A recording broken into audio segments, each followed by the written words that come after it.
Речиси 50.000 домаќинства не можат да си ги платат сметките за струја, но Министерката за енергетика се сомнева дека бројката е многу повисока. Токму затоа во новиот предлог закон за енергетика се прави нова методологија која ќе ја покаже вистинската бројка на енергетски сиромашни, а владата ќе најде начин како да им помогне. Државата ќе превземе нешто.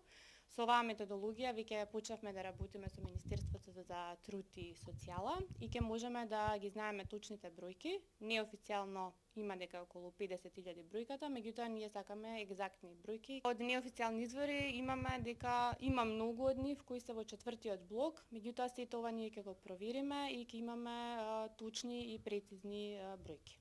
За да нема револт кај граѓаните поради високите сметки за струја и нередовното читање на броилата, ЕВН во рок од 7 години ќе мора да ги промени со паметни мерни системи. Трошокот за нив најверојатно ќе го плати ЕВН. Владата треба да одлучи, меѓутоа владата ќе направи се за во интерес на граѓаните, што значи дека ќе допрва уште не сме дискутирале за тоа, меѓутоа ќе направиме се за граѓаните да немаат никакви додатни трошоци. Се менува и процедурата за обновливи извори, зашто ќе мора да има годишен план за изградба. Во предлог законот се предвидува и станарите да можат да формираат граѓански енергетски заедници и на зградата да стават соларни панели. Вишок од струја ќе можат да го продаваат.